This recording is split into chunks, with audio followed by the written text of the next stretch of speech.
젠사키 백악관 대변인이 어제 기자회견을 할 때 좀 이상한 이야기를 좀 했습니다. 저희가 좀 짚고 넘어가야 될 부분인 것 같아서 말씀을 드리려고 하는데요. 어제 기자 한 명이 이런 질문을 했습니다. 톰 커튼 의원에 대한 이야기를 한 것이죠. 톰 커튼 상원의원이 이 미국에 있는 가장 부유한 대학들, 그게 우리가 아이비리그라고 이야기하는 그런 대학들을 포함을 해서 상당히 돈이 많은 대학들이라는 이야기는 명문대라는 이야기입니다. 그 학교를 졸업한 알룸나이들이, 그 학교 출신들이 굉장히 많은 발전기금을 학교에다가 넣어주고 있는 것이죠.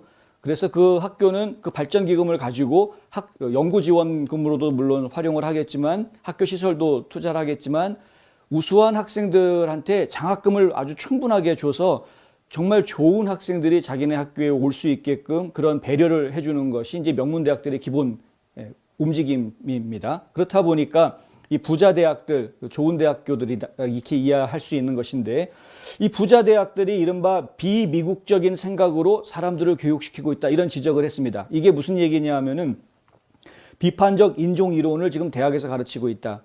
혹시 이것도 엔킴TV에서 혹시 보신 분 있으시겠지만 선생과 제자 간에 이 화상으로 교육을 하고 있는데 비판적 인종 이론을 강요하는 교수의 모습, 그것에 대해서 아주 덤덤하게 이야기하는 학생의 모습, 이런 거 보신 분들 있을 겁니다.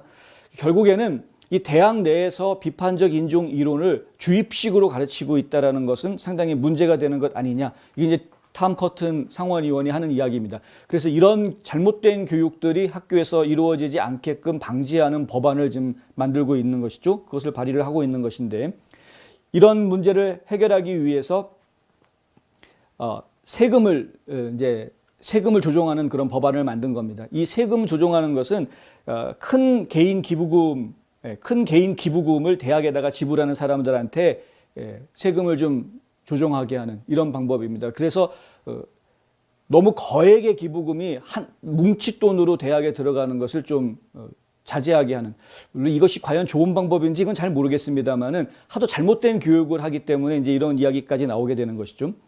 그런데 사키 대변인이 이 법안 발의한 것에 대해서 어떻게 생각하느냐라는 질문을 받았을 때 그 기자에 대해서 약간 좀 비아냥거리는, 조롱하는 듯한 그런 자세를 취했다. 이것이 지금 워싱턴 이그제미너에서도 이야기가 되고 있었고 뉴욕 포스트에서도 이 문제를 가지고 좀 이야기를 했습니다. 그러니까 왜 지금 이런 식으로 자세를 취하느냐? 집권하고 있는 지금 정권을 쥐고 있는 사람들이나 보여줄 수 있는 만용 같은 그런 모습을 보여줬다는 것이죠. 사키 대변인이 이야기한 내용은 이렇습니다. 1619 프로젝트라든가 비판적 인종 이론, 이런 부분들이 학교에서 가르쳐지는 것에 대해서 자신은 그것이 나쁘지 않다라고 생각한다, 이겁니다. 결론적으로 말씀을 드리자면은 뭐라고 이야기하냐면요, 우리 젊은이들이 어디에서 교육받고 있다고 생각하는지에 대한 많은 세부 사항이 없이 그것은 매우 신비롭고 위험하게 들린다라고 이야기하면서, 나는 우리가 이 나라의 젊은이들과 미래의 지도자들을 조직적인 인종차별에 대해서 교육하는 것을 두고서 이게 주입식 교육이다라고 생각하지는 않는다라고 이야기합니다. 학생들한테 비판적 인종차별, 이것을 주입하고 있지 않다. 그것은 그런 것이 아니라 이 젊은이들과 미래 지도자한테 가르쳐주는 것은 뭐냐 하면은 제대로 된 역사를 가르쳐 주는 것이다, 이런 이야기나 마찬가지인데, 저희가 그래서 비판적 인종 이론 1619 프로젝트, 이거 저희가 다시 한번 좀 간단히 설명을 좀 드려야 될 것 같습니다. 예전에도 소개해 드린 적이 있긴 하지만 비판적 인종 이론이라든가 아니면 1619 프로젝트 같은 경우에는 미국의 역사를 굉장히 왜곡하고 있습니다. 1619라는 숫자 자체가 미국이 만들어지기 이전에 이미 아프리카에서 노예로 잡혀온 흑인 노예들이 이 아메리카 땅에 도착하는 해가 1619년이다 해서 붙여진 게 1619 프로젝트인데, 그것도 역사학자들마다 의견이 다릅니다만 이미 1500년대 그런 일이 벌어졌다라고 이야기하는 분들도 있습니다만, 어쨌든 그 숫자도 좀 정확한 건 아니지만 그렇게 이름을 붙여서 1619 프로젝트라고 해서 뉴욕 타임즈에서 내놓은 이야기입니다. 이것이 그 안에 있는 내용 자체가 다 비판적 인종 이론의 이야기들을 반영하고 있는 것입니다. 비판적 인종 이론이라는 것은 그냥 단순하게 이야기하면은 유럽 출신의 백인들이 그들의 피부색 덕분에 성공했다라는 거죠. 왜? 억압받는 유색인종들을 소유할 수 있었기 때문에 성공한 것이다라는 겁니다.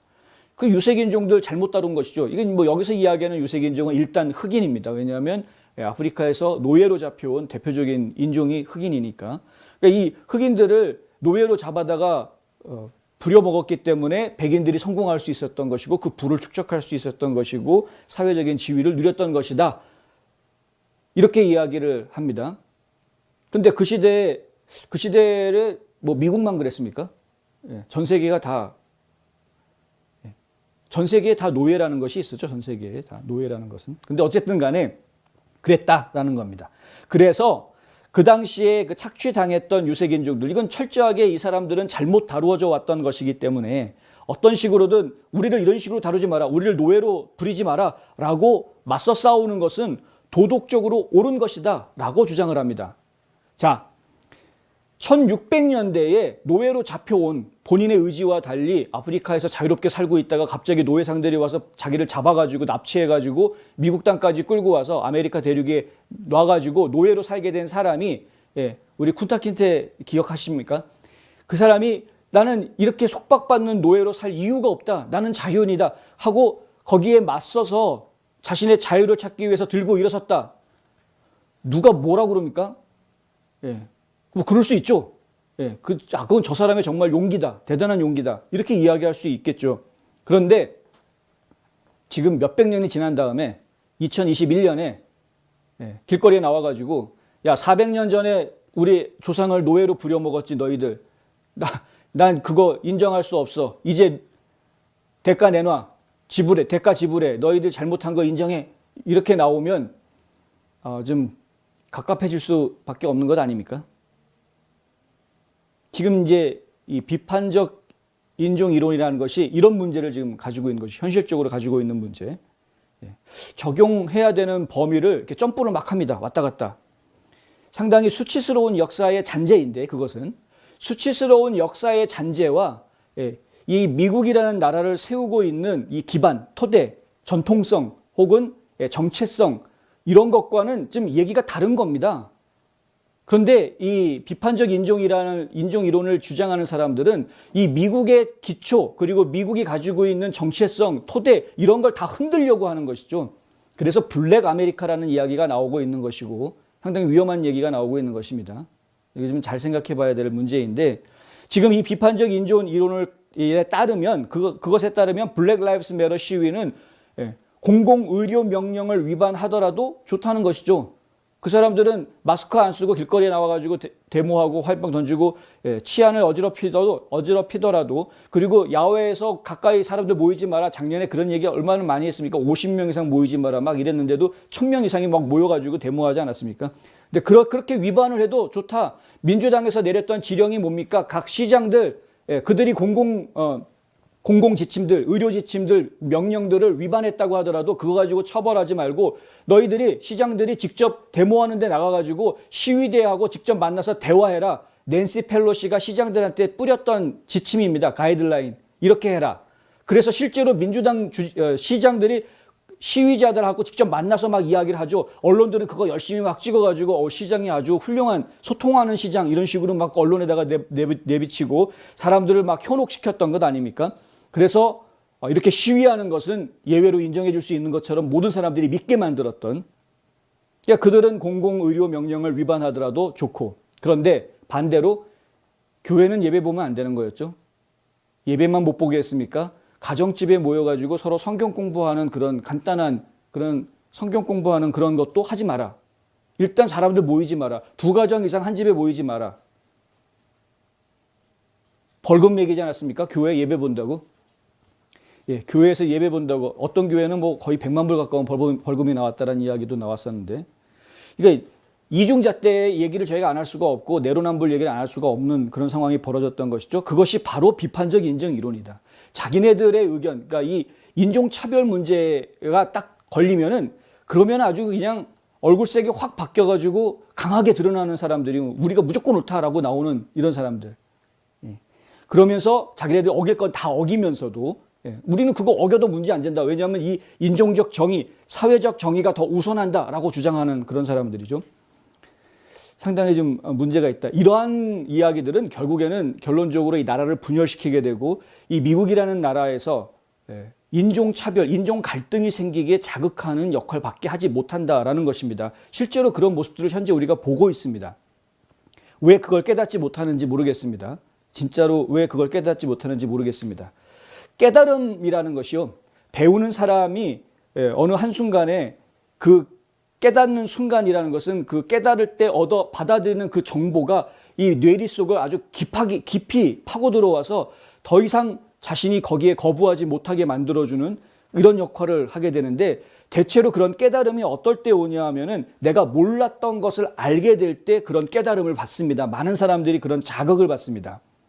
이 학생들 머릿속에 원래 별로 있는 게 없는데 그 사회 경험이라든가 여러 가지 경험들이 부족하고 알고 있는 지식도 상당히 얕은 수준에 있을 수밖에 없는 이 학생들한테 주입식으로 비판적 인종이론, 너희가 이거 몰랐지? 그러면서 1619년이 어떤 해인 줄 알아? 라고 가르쳐주면 아이들은 정말 그때 그런 일이 있었어? 미국 사람들이 그렇게 나쁜 짓을 했단 말이야? 인디안들한테 이렇게 나쁜 짓을 했단 말이야? 그래, 우리가 위대한 대통령이라고 알았던 사람들이 그 사람이 노예상이었어?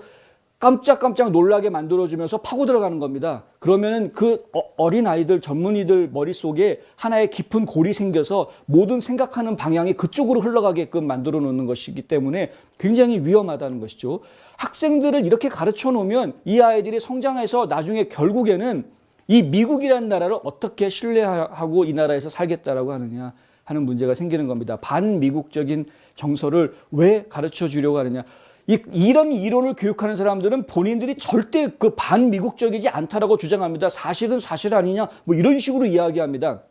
근데 사실이 사실이라는 건 우리가 인정을 할 수 있겠는데, 그것은 아까도 말씀드렸지만 우리의 수치스러운 역사적인 잔해들일 뿐이다. 그것이 미국의 정체성이 아니었다라는 겁니다. 미국의 정체성은 어느 누구든 이 나라에 와서 하나의 구성원으로 적응하면 어울릴 수 있는, 서로 다른 문화적인 배경과 서로 다른 역사적인 배경, 그리고 서로 다른, 심지어는 언어가 다른 그런 사람들끼리도 모여서 이것이 하나의 큰 나라를 이루는, 이게 다문화 국가의 정체성을 가지고 있습니다. 그래서 이민자의 나라라는 표현까지도 나왔고, 이것을 정확하게 더 표현해 주기 위해서 멜팅팟이라는 개념도 나오고 샐러드볼이라는 개념까지도 나왔던 것 아닙니까? 서로가 자기 배경이나 색깔을 그대로 유지하면서도 우리는 서로가 어울릴 수 있다. 조화를 강조해야 하는 것, 이것이 미국의 정체성입니다.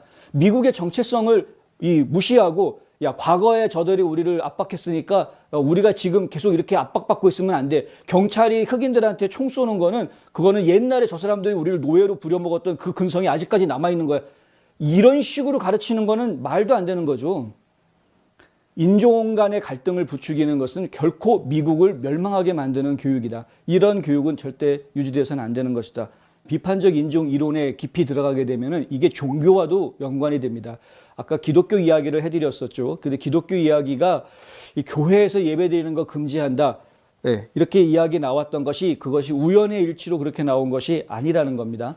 이 비판적 인종 이론, 이 부분에 보면은 백인과 흑인의 갈등만 이야기하는 것이 아니라 결국에는 거기에 기독교 정신까지도 얽혀서 들어갑니다. 왜냐하면 노예 제도를 교회가 인정해 주었던 이야기들이 같이 다 나오기 때문에 그런 것이죠. 노예 제도를 하나님이 인정해 주는 제도였다라고 말한 교회들이 있었기 때문에, 그것을 반대하는 교회도 있었지만, 그러니까 그런 일들이 있었기 때문에 결국에는 비판적 인종 이론을 따지고 들어가게 되면은 이거는 인종적인 불균형, 차별 이런 거로만 이야기되는 게 아니라 종교적인 차별로도 이야기가 된다. 그래서 기독교가 그리고 유대인들이, 미국이라는 나라는 기독교와 유대교가 합작을 해서 이슬람을 픽박하고 탄압하는 그런 나라인 것으로 지금 묘사를 하기 때문에 여기에도 지금 문제가 되는 것입니다. 이런 것들을 놓고 이야기하면 과거에 이제 말콤 X 같은 사람들이 네이션 오브 이슬람 같은 단체들을 이끌면서 블랙 아메리카를 부르짖고